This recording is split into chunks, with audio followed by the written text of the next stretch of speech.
ఇస్సాకు జీవితం.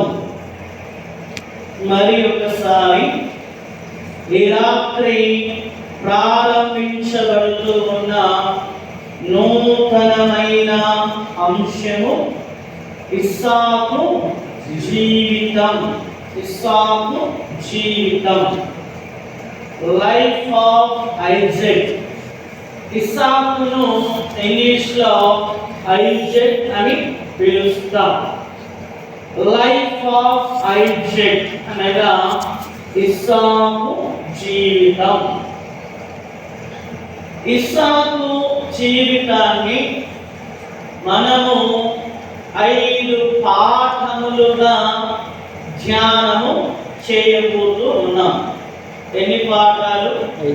5 పాఠాలు. కయీను జీవితాన్ని ఎన్ని పాఠాలుగా నేర్చుకున్నాం?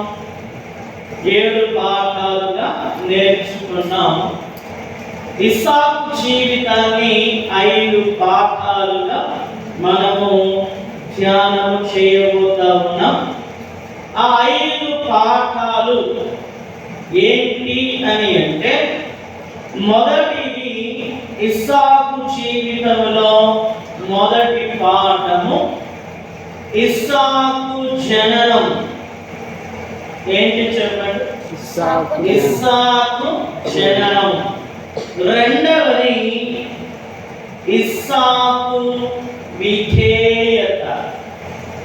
ఇస్సాకు విధేయత. మూడవది ఇస్సాకు ప్రార్థన. మూడవది ఇస్సాకు ప్రార్థన. నాలుగవది ఇస్సాకు విశిష్టత.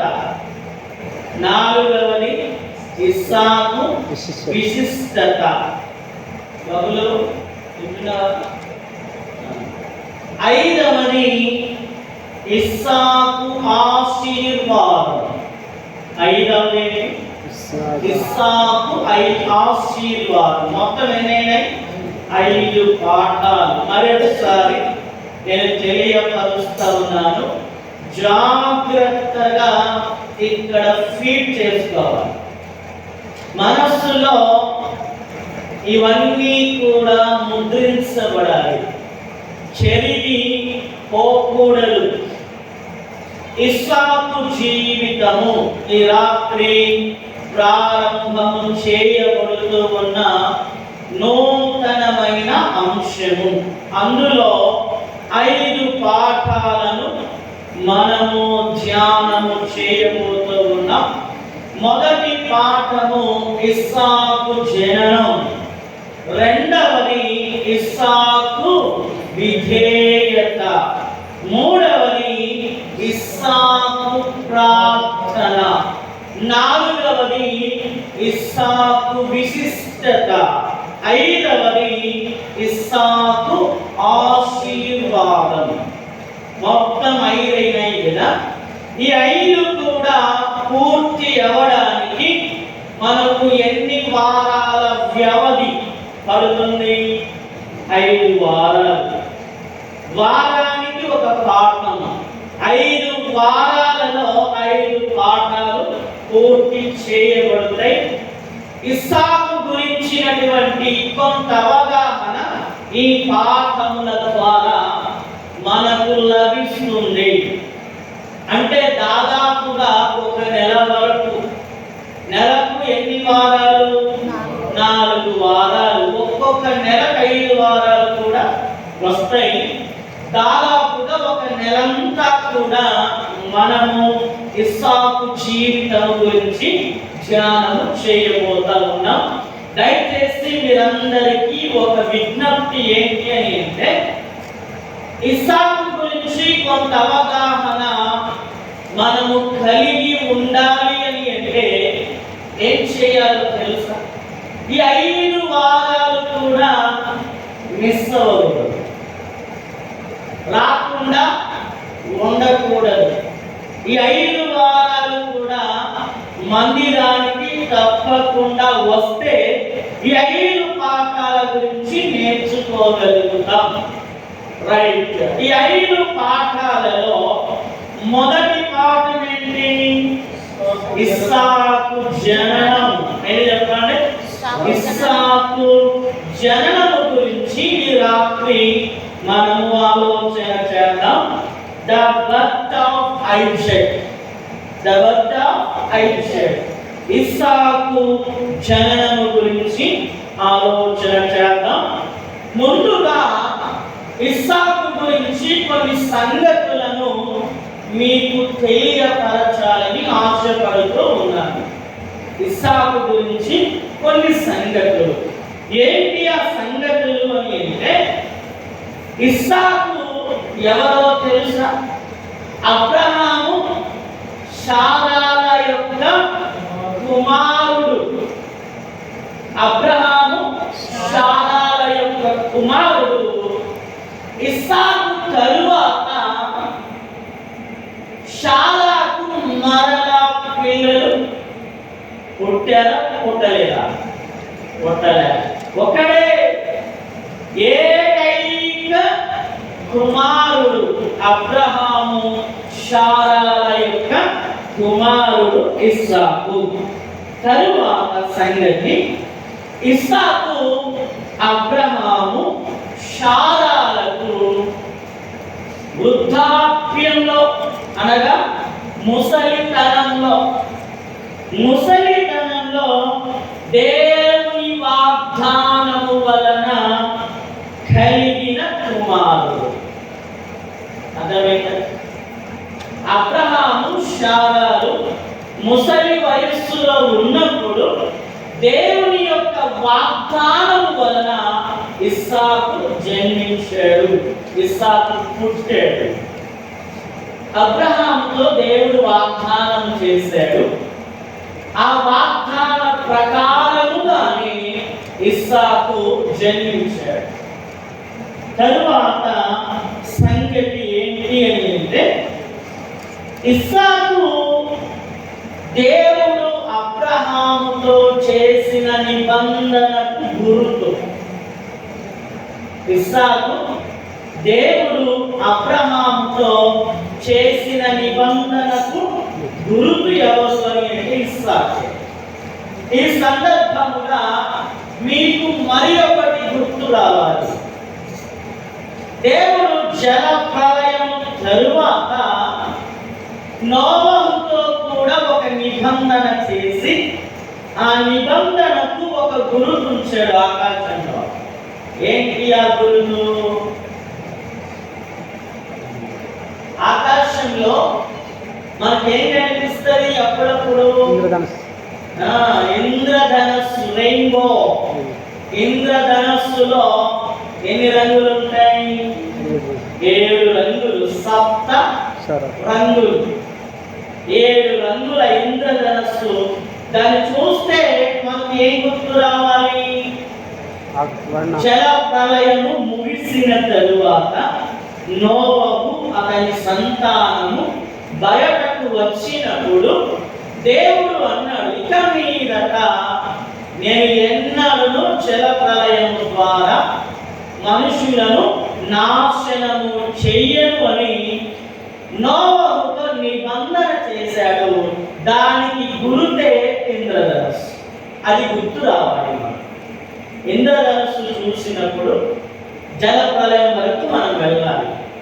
ఇక్కడ కూడా ఇస్సాకు దేవుడు అబ్రహాముతో చేసిన నిబంధన ఏంటి? ప్రమాణం, వాగ్దానం, ఒట్టు అంటారు కదా. ఒట్టు, నీ మీదొట్టు, మా నాన్న మీదొట్టు అంటారు కదా. అవునా కదా? ఆ రకంగా మనము అనొచ్చునా? మన మాట అనేది అవును, కాదైతే కాదు. అవతల వ్యక్తిని మనం అసత్యమైనటువంటి మాటల ద్వారా ఒప్పించాల్సిన అవసరము లేదు. నువ్వు చెప్పాల్సింది చెప్పు. వింటారో వినడో అవతల వ్యక్తికి వదిలేయాలి. వానికి మంచిగా కావడానికి చూస్తే నువ్వు దేవునికి దూరమైపోతావు. మనుషుల మెప్పు కాదు కానీ మనకు కావాల్సింది ఆయన మెప్పు. దాని కొరకే మనము ప్రయాసపడాలి. నిబంధన అనగా ఒట్టు, ప్రమాణము, వాగ్దానము అని అర్థం. రైట్. మరి ఒక సంగతికి వెళ్తే కనుక ఇస్సాకు వాగ్దాన పుత్రుడుగా పిలువబడ్డాడు. బైబిల్ గ్రంథంలో వాగ్దాన పుత్రుడు అని ఎవరిని అంటాం? ఇస్సాకును మాత్రమే. వేరే ఎవరిని కూడా వాగ్దాన పుత్రుడు అని అనలేదు. ఇస్సాకు మాత్రమే వాగ్దాన పుత్రుడు అని మనము గుర్తుంచుకోవాలి. తరువాత ఇస్సాకు దక్షిణ దేశంలో బెయేర్షెబా అనే ప్రాంతములో అబ్రహాము శారాలకు జన్మించాడు. ఎక్కడ పుట్టాడు ఇస్సాకు? బెయేర్షెబా. మీరు ఎక్కడ పుట్టారు? తిమ్మాపురమేనా? ఏమిలో గవర్నమెంట్ హాస్పిటల్ ఉండొచ్చు కదా. మన యొక్క జనన స్థలము తిమ్మాపురము అయినా అయి ఉండాలి. లేదంటే ఇక్కడ ఉన్నటువంటి పిల్లలు అమ్మమ్మ ఇంట్లోనైనా పుట్టుండాలి, లేదంటే హాస్పిటల్లోనైనా పుట్టుండాలి కదా. ఆ రకంగా ఇస్సాకు జన్మస్థలం ఏది అంటే బెయేర్షెబా. బెయేర్షెబా. ఈ బెయేర్షెబా ఇప్పటికీ ఉంది, ఇజ్రాయెల్ దేశంలో ఉంది. ఆ బెయేర్షెబా ప్రాంతం పైన మొన్న ఇరాన్ వాళ్ళు కూడా బాంబుల వర్షము కురిపించినట్టుగా నేను వార్తల్లో విన్నాను, చూశాను. అది బెయేర్షెబాలో ఇస్సాకు జన్మించాడు. రైట్. తర్వాత సంగతి మనం చూస్తే కనుక ఇస్సాకు పుట్టినప్పుడు అబ్రహాం యొక్క వయసు ఎంత తెలుసా? 100 సంవత్సరాలు. ఎన్ని సంవత్సరాలు? 100 సంవత్సరాల వయస్సులో అబ్రహాముకు ఇస్సాకు జన్మించాడు. అంటే పండు ముదుసలి వయస్సు. పండు ముదుసలి వయస్సు, ముసలి తనంలో అబ్రహాముకు ఇస్సాకు జన్మించాడు. తరువాత మరి ఇస్సాకు జన్మించినప్పుడు శారా యొక్క వయసు ఎంత తెలుసు? 90 సంవత్సరాలు. ఎన్ని సంవత్సరాలు? అంటే అబ్రహాము కంటే శారా ఎన్ని సంవత్సరాలు చిన్నది? 10 సంవత్సరాల చిన్నది. శారాకు 90 సంవత్సరాలు ఉన్నప్పుడు ఇస్సాకు జన్మించాడు. 90 సంవత్సరాల వరకు శారాకు పిల్లలు లేరు. గొడ్రాలుగానే ఆమె నిందను మోసింది. దాని తరువాత ఆ నిందను ఇస్సాకు ద్వారా దేవుడు తొలగించేశాడు. అది మరి ఒక సంగతి. తరువాత ఇస్సాకు అని అనగా అర్థము ఏంటి అని అంటే అతడు నవ్వును. ఇస్సాకు అనగా అర్థం ఏంటి? అతడు నవ్వును అంటే నవ్వు. ఇస్సాకు అనగా అర్థం ఏంటి? నవ్వు. ఇంగ్లీష్ లో ఏమంటావు? స్మైల్. ఏమంటావు? స్మైల్. ఇస్సాకు అనగా నవ్వు అని అర్థం. ఎన్ని విషయాలు చెప్పాను ఇప్పుడు ఇస్సాకు గురించి? కొన్ని సంగతులలో ఎన్ని సంగతులు చెప్పాను లెక్క పెట్టారా? అందుకే రాసుకోవాలి. రాయడానికి వచ్చిన వాళ్ళు రాసుకోవాలి. మళ్ళా నీకు ఇది దొరకదు, ఈ మ్యాటర్. ఎందుకని అంటే నేను బైబిల్ డిక్షనరీ, వ్యాఖ్యాన గ్రంథం, బైబిల్ అన్ని సెర్చ్ చేసి ఆ సమాచారాన్నంతా క్రోడీకరించి దాన్ని ఆర్డర్లో ఏది ముందు చెప్పాలి, ఏది తరువాత చెప్పాలి, స్టెప్ బై స్టెప్ రాసుకొని ఫైనల్ చేసుకొని నేను మీ దగ్గర ఈ విషయాలన్నీ తెలియపరుస్తా ఉన్నాను. ఒక ఆర్డర్లో, ఒక క్రమ పద్ధతిలో. ముక్కు ఉన్న చోట ముక్కేదట, ముక్కు ఉన్న చోట చెవు తెచ్చి పెడితే బాగుండదు కదా. కాబట్టి నేను ఒక ఆర్డర్ సెట్ చేస్తూ మీకు చెప్తా ఉన్నాను. మీరు ఎప్పుడైనా సరే అలా చూస్తే మళ్ళా మీకు విన్న విషయాలు గుర్తుకు వస్తాయి. అందుకే రాసుకోవడం అనేది చాలా మంచి అలవాటు. రాసుకోవడం చాలా మంచి అలవాటు కనుక మీరందరూ కూడా అది అలవాటు చేసుకోవాలి. ఓకేనా? ఒకవేళ చదువు రాని వాళ్ళ సంగతి, ఎందుకంటే వాళ్ళు రాసుకోలేదు, వాళ్ళు మనం ఏమి వెళ్ళలేదు. మీరు రాసుకునే వాళ్ళు, చదువు వచ్చిన వాళ్ళు రాసుకోవాలని నేను మీకు తెలియపరుస్తా ఉన్నాను. ఇస్సాకు గురించి కొన్ని సంగతులు, అంటే 7 సంగతులు చెప్తాను. ఈ సంగతులు నేను చూపిస్తూ ఉన్నది 5 వేలే, కానీ 7 సంగతులు చెప్పాను. అన్ని చెప్పాను, బయట పక్కన పెట్టాల్సి కాబట్టి 7 సంగతులు మీకు తెలియపరిచాను. రైట్, మరలా లాస్ట్ ఒకసారి నేను వీలుంటే రిపీట్ చేస్తాను. ఇప్పుడు మనం ఈ రాత్రి ధ్యానం కొరకు ఒక లేఖన భాగాన్ని చదువుకున్నాం. ఏంటి ఆ లేఖన భాగము? ఆదికాండము 21వ అధ్యాయము 1వ వచనము, 2వ వచనము, 3వ వచనము చదువుకున్నాం కదా. ఆ 3 వచనాల యొక్క వివరణ చూద్దాం. ఆ 3 వచనాల యొక్క వివరణ రండి, దైవ గ్రంథంలోనికి వద్దాము రండి. నేను చదువుతూ వివరిస్తాను. 21 మొదటి వచనం. యెహోవా తాను చెప్పిన ప్రకారము శారాను దర్శించెను. యెహోవా తానిచ్చిన మాట చొప్పున శారాను గురించి చేసెను. యెహోవా ఏమి చెప్పాడు, ఏమి మాట ఇచ్చాడు? ఎవరిని గురించి? శారాను గురించి.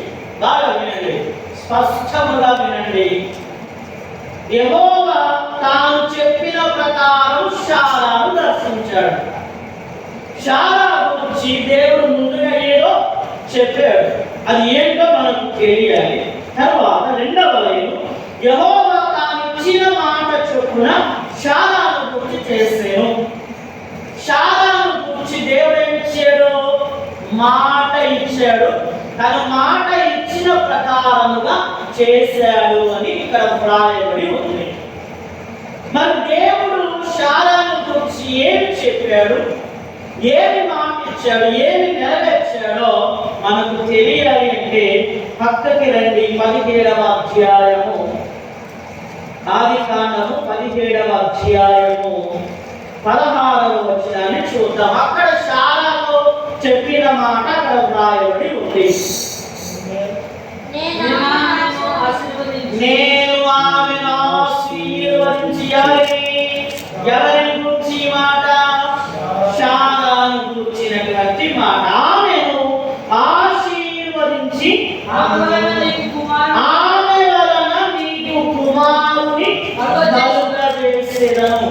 ఈ మాట దేవుడైన యెహోవా అబ్రహాముతో మాట్లాడుతూ ఉన్నాడు. దేవుడు అప్పటికే అబ్రహాము ఇస్మాయిల్ పుట్టాడు. ఇస్మాయిల్ అంటే ఇస్సాకు కంటే ఇస్మాయిల్ 13 సంవత్సరాల పెద్దవాడు. అయితే ఇస్మాయిల్ గురించినటువంటి వాగ్దానము దైవ గ్రంథంలో లేదు. ఇస్సాకు గురించి మాత్రమే దేవుడు వాగ్దానము చేశాడు.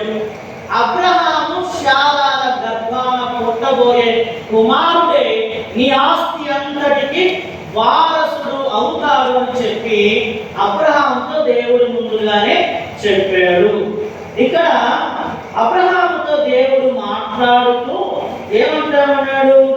నీకు కుమారుని, ఆమె వలనంటే శారా వలన నీకు కుమారుని కలుగజేసేదను, నేను ఆమెను ఆశీర్వదించెదను.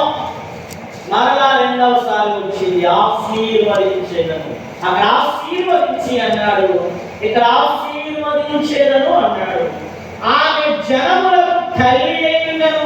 ముందులో శారా జనములతో, ఒక ఇస్సాకు మాత్రమే కాదు, ఇస్సాకు గర్భాన పుట్టబోయే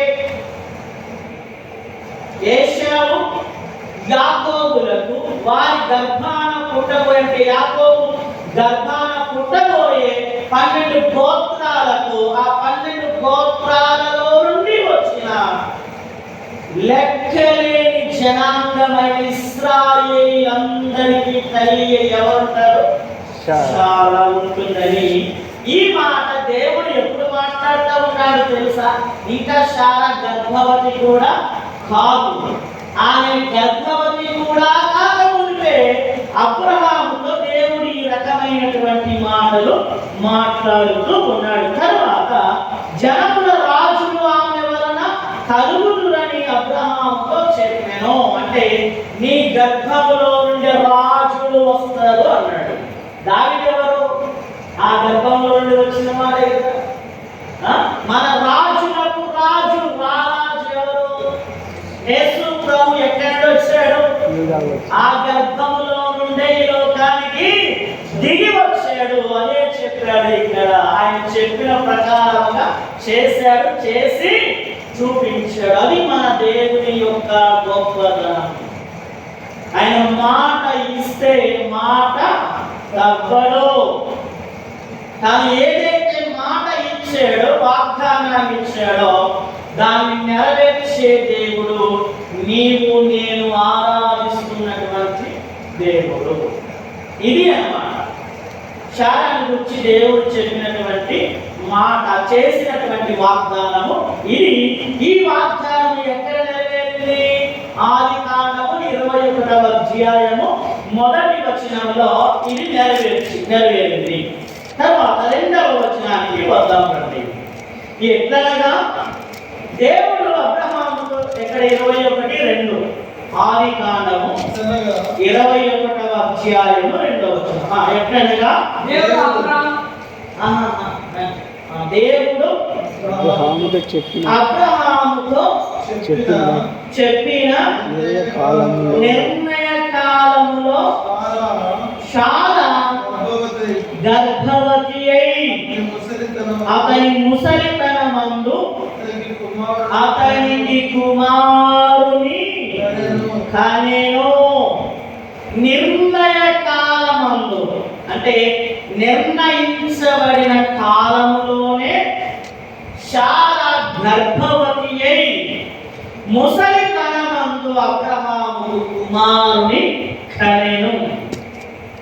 దేవుడు శారా గర్భవతి అయి కుమారుని కనడానికి ఎంత సమయాన్ని నిర్ణయించాడో తెలుసా? అది చూద్దాం రండి. వెనక్కి రండి. మరలా 18:10 ఆదికాండం 18వ అధ్యాయము 10వ వచనం. అందుకాయన మీదటికి ఈ కాలమున నీ యొద్దకు నిశ్చయముగా మరలా వచ్చేదను. అంటే అర్థం ఏంటి? ఈరోజు తేదంతా జూన్ 25.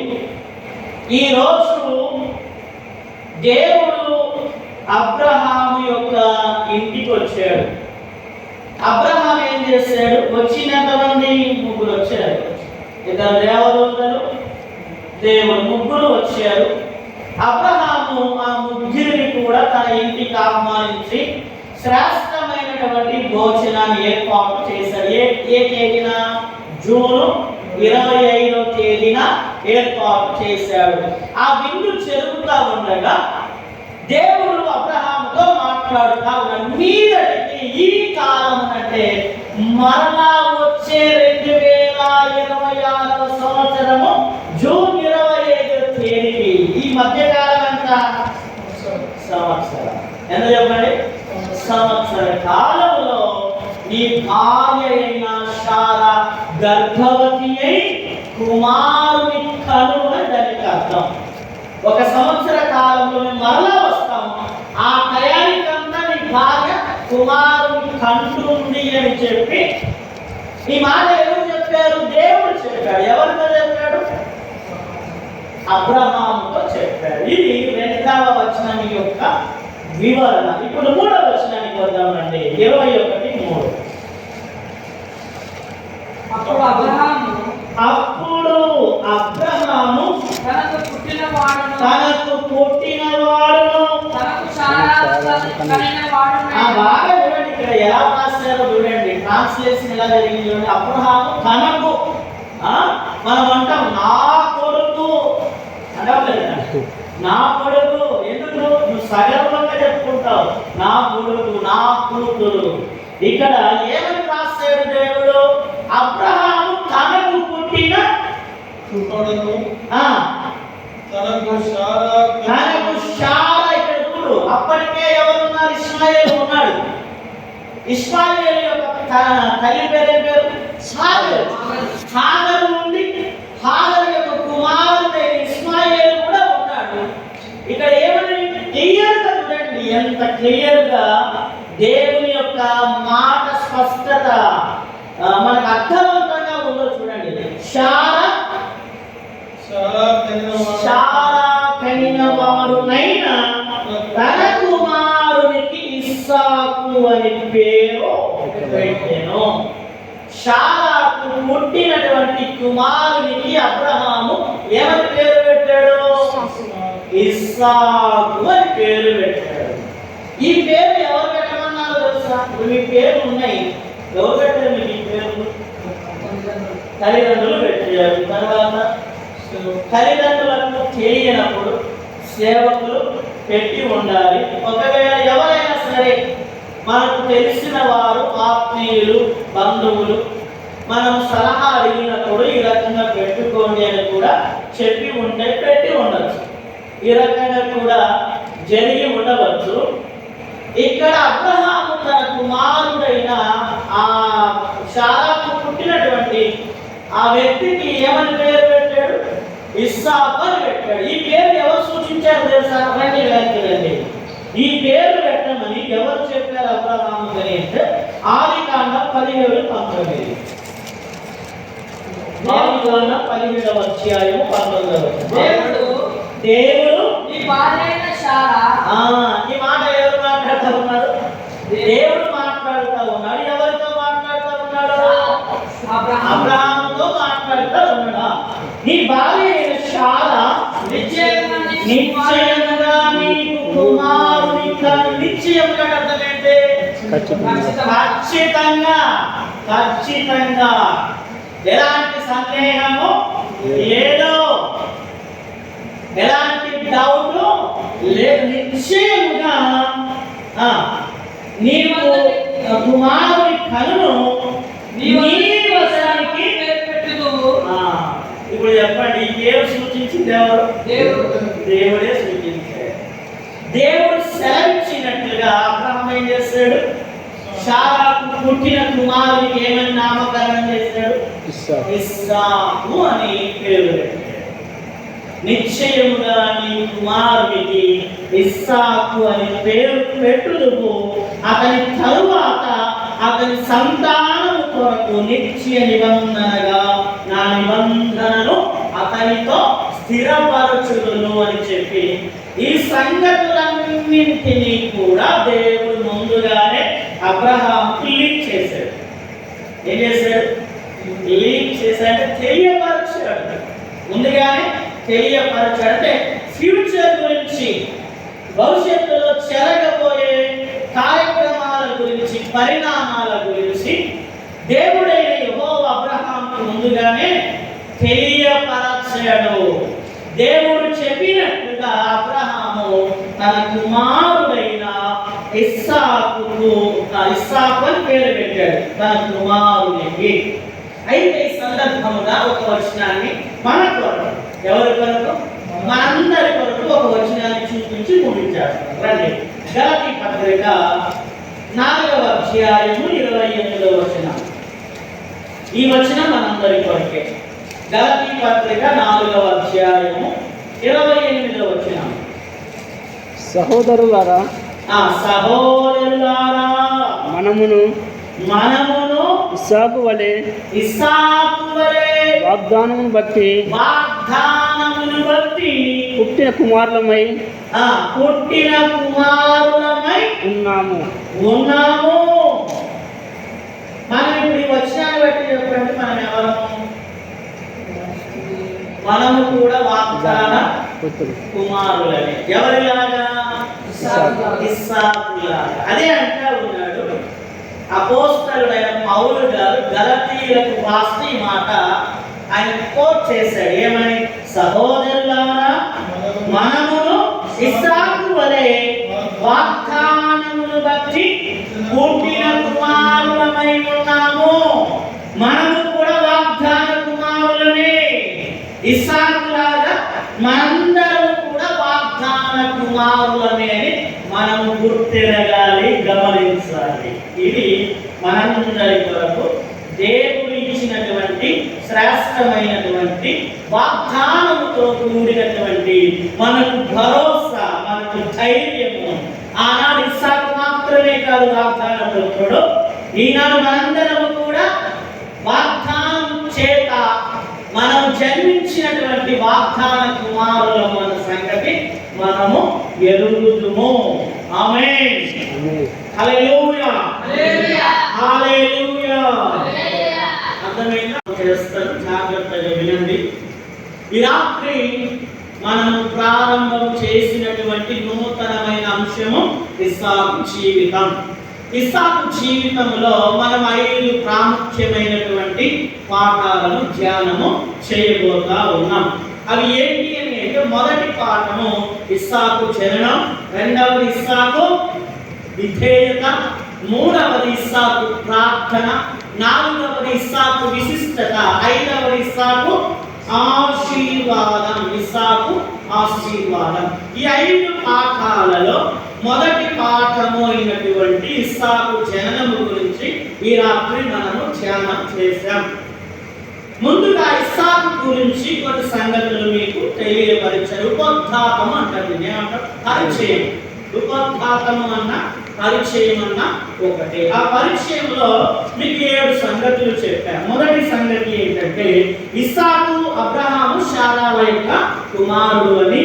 రెండవ సంగతి, ఇస్సాకు అబ్రహాము శారాలకు వృద్ధాప్యంలో దేవుని వాగ్దానం వలన కలిగిన కుమారుడు అని. మూడవ సంగతి, ఇస్సాకు దేవుడు అబ్రహాముతో చేసిన వాగ్దానానికి గురుతు, సింబల్. ఏమన్నా చెప్పండి? సింబల్ అంటాం కదా, గురుతు. తర్వాత ఇస్సాకు వాగ్దాన పుత్రుడిగా పిలువబడ్డాడని. తర్వాత ఇస్సాకు దక్షిణ దేశంలో ఏ ప్రాంతంలో పుట్టాడు? బేర్షెబా అనేటువంటి ప్రాంతంలో ఇస్సాకు జన్మించాడు. ఇస్సాకు పుట్టినప్పుడు అబ్రహాం యొక్క వయసు ఎంత? 100 సంవత్సరాలు, 3 సంవత్సరాల ప్రాయంలో ఇస్సాకు జన్మించాడు. తర్వాత శారా వయసు ఎంత? 30 సంవత్సరాల వయసు కలిగి ఉన్నప్పుడు శారా తన కుమారుడైన ఇస్సాకుకు జన్మనిచ్చింది. ఇది అసాధ్యం, కానీ ఇది మిరాకిల్. ఇందులో ఒక సంగతి మనందరికీ తెలిసిందే కాబట్టి, పిల్లలు ఉన్నారు కాబట్టి దాని గురించి స్కిప్ చేస్తూ ఉన్నాను. తర్వాత ఇస్సాకు పుట్టినప్పుడు, సరే అయిపోయిందని, ఇస్సాకు అనే అర్థం ఏంటి? 7వ సంగతి, అతడు నవ్వును అనగా నవ్వు. ఇస్సాకు అనగా అర్థం ఏంటంటే నవ్వు అని అర్థం. రైట్. ఈ తర్వాత ఏం చేసాము? చదువుకున్న లేఖన భాగం 21వ అధ్యాయము 1-3 వచనాలు. అవి చదువుతూ దానికంటే ముందు జరిగినటువంటి సంఘటనల గురించి నేను మీకు తెలియపరచాను. చివరిగా మనందరి కొరకు ఒక శాసనమైనటువంటి మాట ఏంటి? ఇస్సాకు వలె మనము కూడా వాగ్దానము చేయబడిన కుమారులమని మీకు చూపించాను. ఇక్కడితో ఈ యొక్క మొదటి పాఠము పూర్తి అయ్యింది. ఇందులో ఏమైనా